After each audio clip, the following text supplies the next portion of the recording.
Good morning, Tiffany here on the Sage Patch on this chilly 48-degree autumn morning.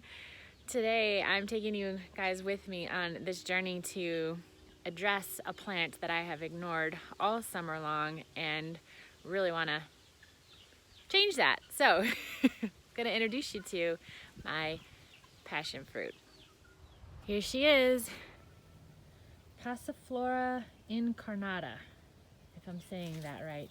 This is the native North American species of passion fruit, not a tropical variety that you often find in the grocery store, which ripens as purple or yellow. This one ripens and stays green. It can also be slightly yellow as it starts to ripen as well. It will turn yellow once it's overripe and you dry it out. But here are what the leaves look like. Very identifiable. So this year I've learned that basically the fruit will get a little wrinkly and it will fall off when it's ready to be harvested. And we did try it. It's delicious, but it has these seeds in it. And I'm like, what do you do with the seeds? Are you supposed to eat them? It's supposed to be crunchy? Like, what?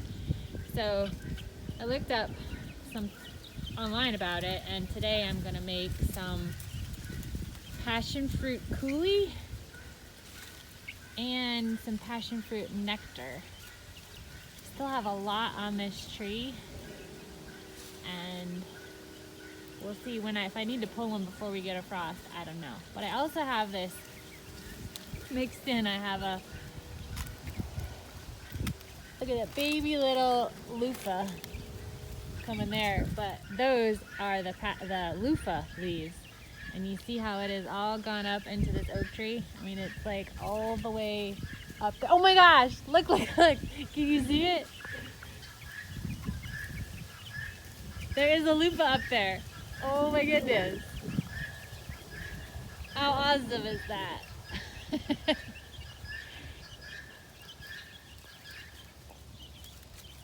I'm gonna see if there's any harvestable here, and I do have a few in the house, and then we're gonna make I'm gonna take you along with me as I make my recipe of the coulis and the nectar. Both seem pretty doable. The seeds are edible. Basically everything is edible, I discovered, except there is this little spiky caterpillar that I saw earlier. I have another one by the guinea garage. That one got like wiped out by that caterpillar. Apparently they just eat the leaves, but I thought once you eat the leaves, the plant can't continue to do its thing anymore. So, and I tried giving the caterpillars to the chickens.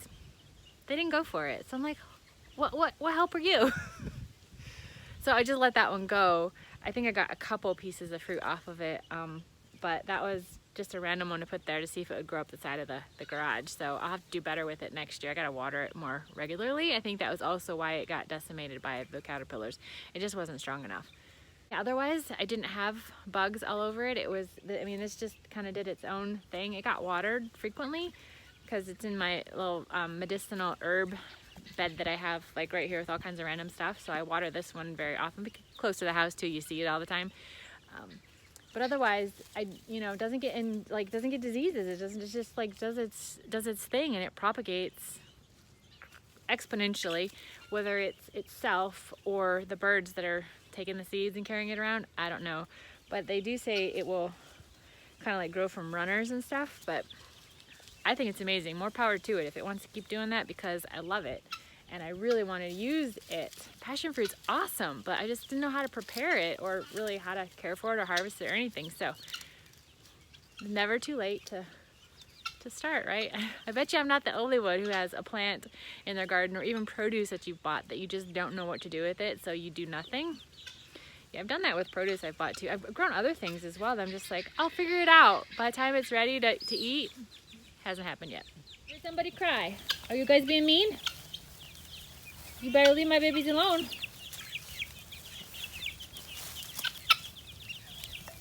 You were over here first. You're like, but this is my yard. There's my little guys over there. Somebody probably got pecked. But they're older now, which I'm grateful for.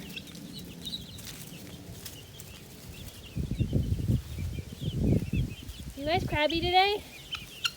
Come on now, your guys are older too. Everybody's fine. Oh, there's Inky. What were you doing, huh?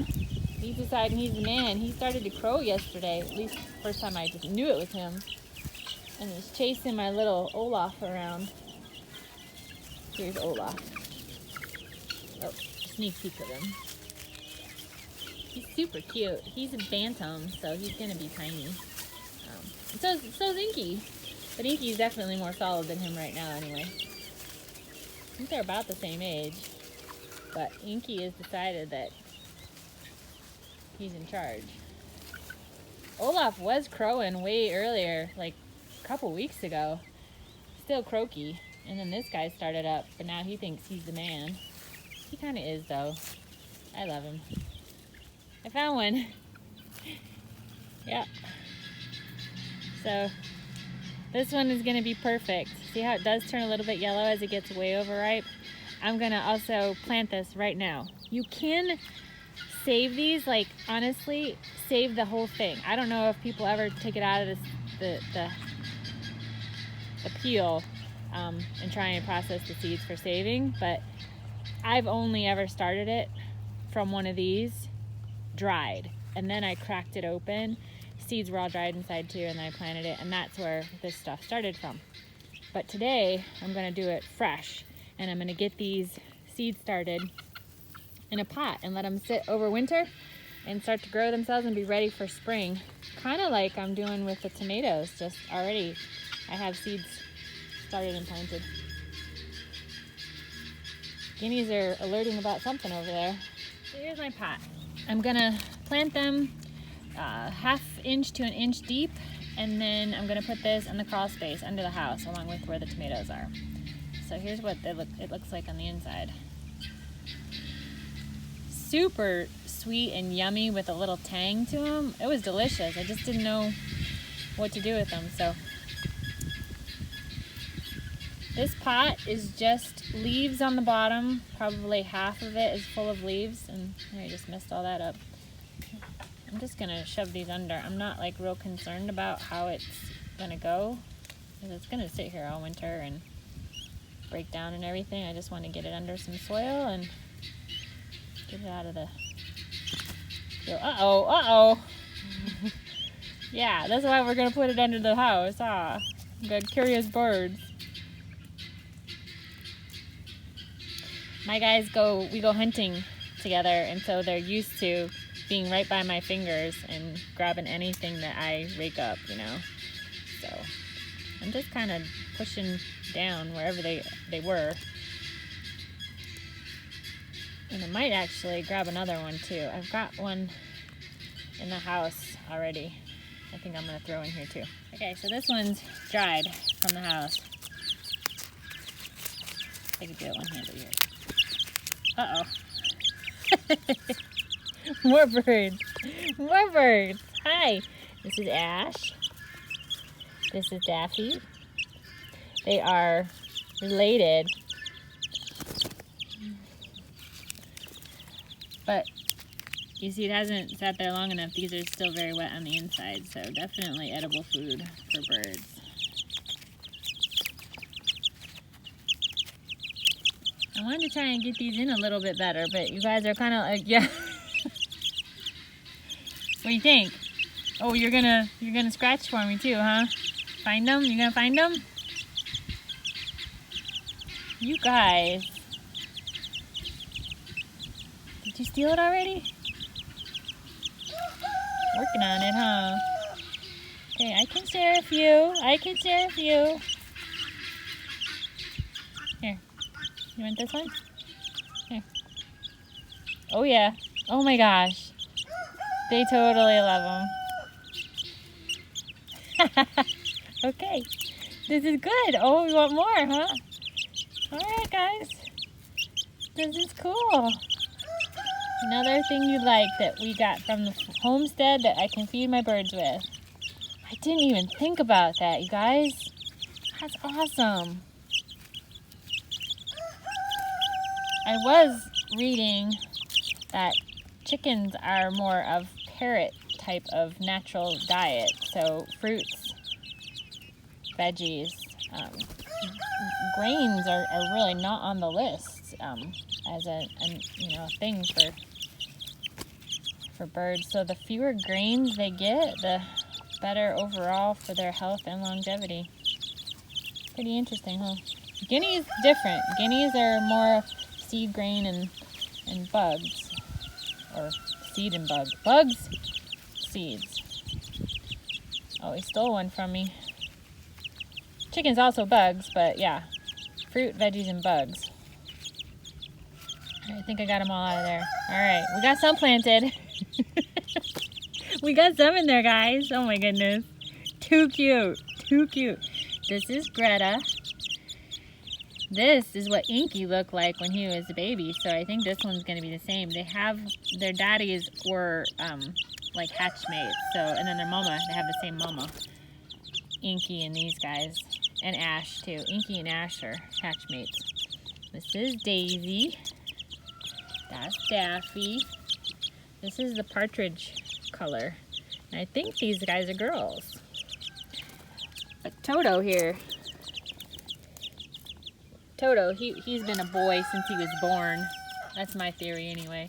I think from the moment I picked him up, I was like, wow, you're a boy. So we'll see. Greta, I say she's a girl. Obviously with her name, but we'll see. All right, I'm gonna go throw this into the house and we'll get into the kitchen. Okay, so here's what I have.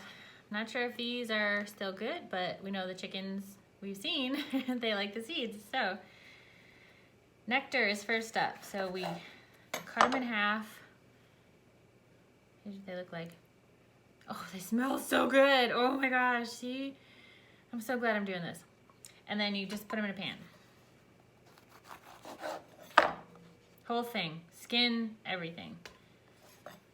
This must be the one I just got today. Oh wow, look at that. So cool looking. 3, 4. It says do 4, but I don't know. Let's just do more. Try this one. 5, and then well, let's check this one out and see.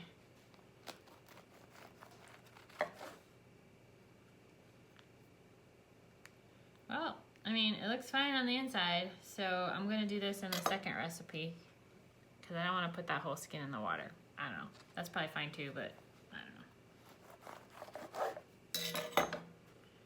3 in. I gotta have a little bit here.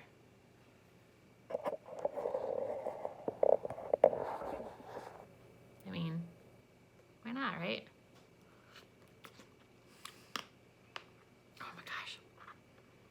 It's so good. I'm crooked. You hear that crunch?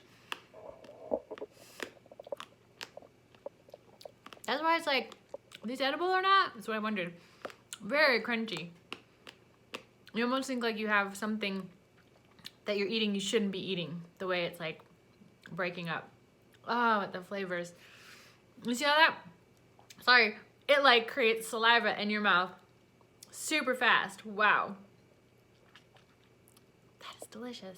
Okay, back to cooking. Yeah, so it looks good too. Okay. Oh my goodness. So what do we got? 3, 4, 5. Well, this one's got a little bit of mold on it, or fuzz, right? So let's see. Not much left in there, but I can still get the insides out. And then we'll check this one too.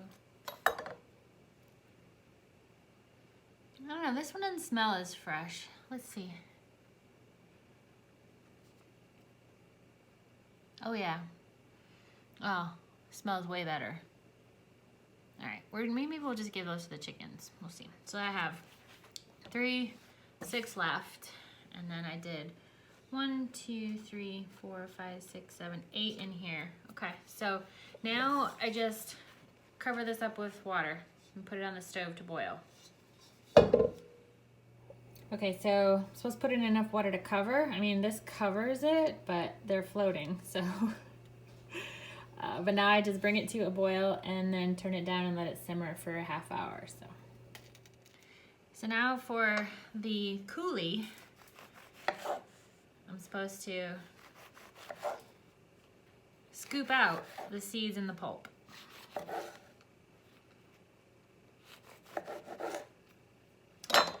And this pan's gonna be like way too big, so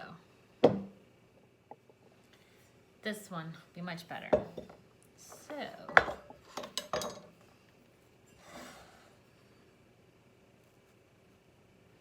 let's see how this works. It says to get the pulp too, but not the skin, so I don't know here.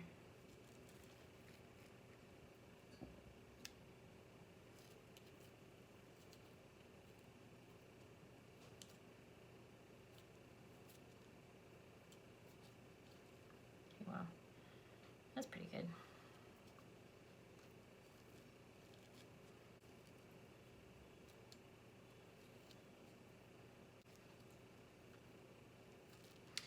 The recipe says you want about a cup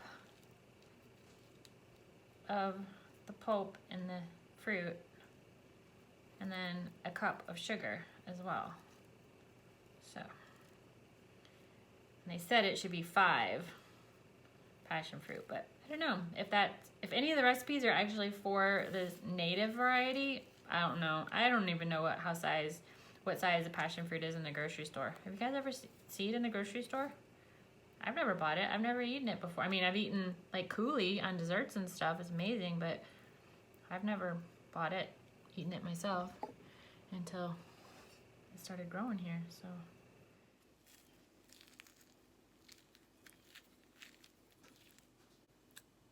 Oop.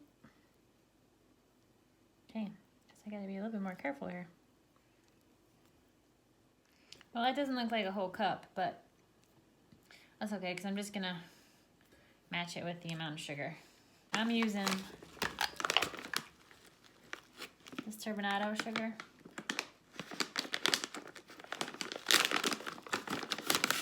Because it's organic, at least.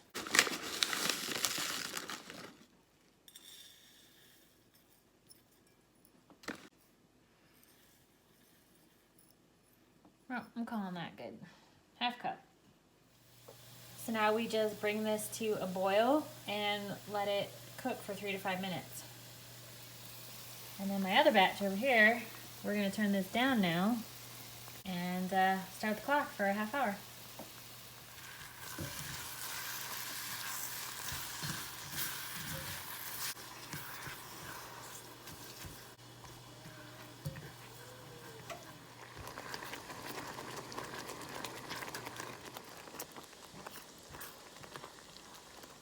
Coulis has been sitting a little bit and it's starting to thicken up nicely. It's really dark from the sugar I put in too. So this is really soft, except for this one that was kind of like already dried. That wrinkly one is still a little bit harder, but I'm sure it's probably fine for the Vitamix. I did take off the stems because I figured I wanted to. I don't know. But I'm gonna let this cool and then we'll do the next step. Let's try this. It's cooled enough. This is the coulis.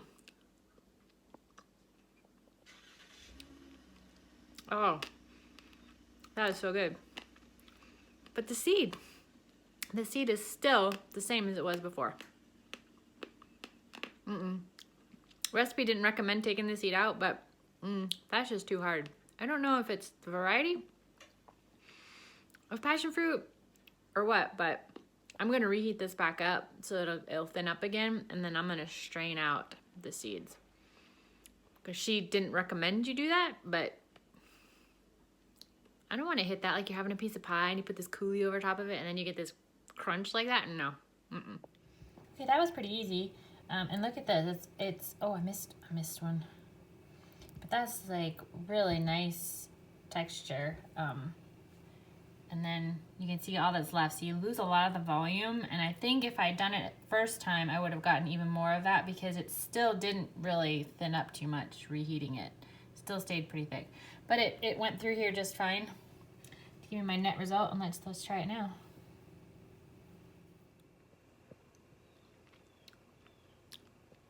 Oh, yes, this is awesome. Oh my gosh, this is so awesome. Oh wow. I do love the taste of passion fruit. This is so cool. I have this growing in my yard, y'all. That is what is even so much more exciting. Amazing. So you don't get a whole lot of it. I mean, this is like a quarter of a cup, but I only used 5 fruit. They weren't that big, right? 6? 5, 6. There wasn't that many. I mean, I started out with half a cup of seeds and pulp and everything. I took all the seeds out, which is a good chunk of it, and then I put in the equal amount of, you know, sugar. And I'm getting half a cup of deliciousness. So when you've got passion fruit growing and exploding in your yard and taking over, like, you know, I mean, the vines grow. Now I'm motivated to take extra care of it and all the different places it pops up in. And all the seeds that I planted. Gonna be more next year. So now we blend up the nectar and then we'll strain it. But very carefully so that you don't blend up the seeds because you want to strain them out. So don't do it on high on a Vitamix. Like I just started to crank it on. I'm like, wait. I remember reading something, so we're gonna do it very low. Okay, I got it up to 4, level 4, and that's when I started seeing the seeds break up a little bit. So I've got a couple of small pieces in there that should get filtered out in the sieve anyway, but just for your information, 3.5 is perfect. Okay, now all that's left is to taste and then add sugar or even more water as needed. Let's see. My supervisor giving up on getting any samples. Yes. Oh yeah. Too much water. Because this is not like, yeah, it tastes watery.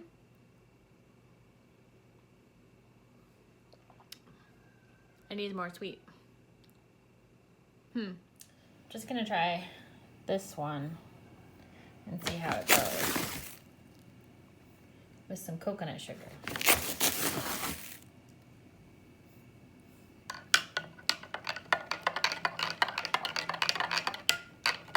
Okay, one more time.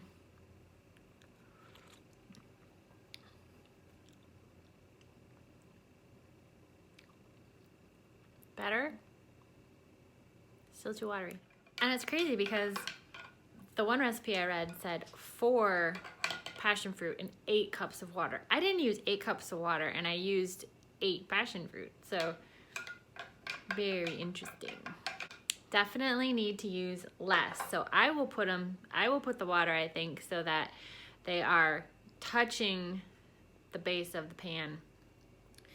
And then I'll have to just stir them so that they rotate, you know, around and get cooked all the way around. But to have them floating and having excess water in there, not needed. That's for sure. So a little bit more sugar. Let's see. Well, I'm gonna cool that and see how that is. That was probably 3 tablespoons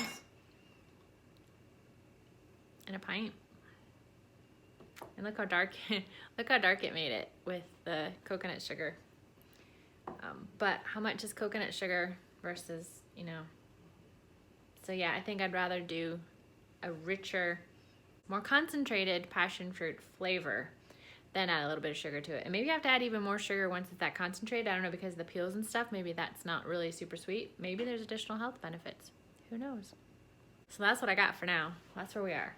The coulis is definitely where I'm gonna go. And I do like that this nectar uses the whole fruit though, like peel and everything. So this is gonna be good once it's cooled off, and with enough of the sweetener in it, it's decent for a drink. I'm not sure like what I would do with that on its own. Maybe as like a base for smoothies.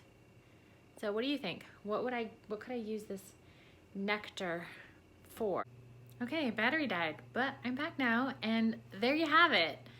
I have added to my knowledge base with my passion fruit, what it tastes like, a couple things I can do with it. Gonna tweak the nectar a little bit more. Still need to know and decide what I would use it for.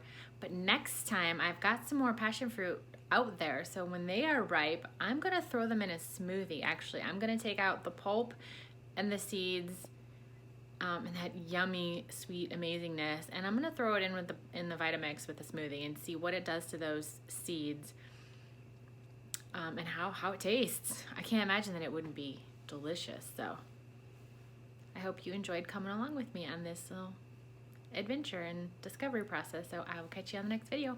Bye for now.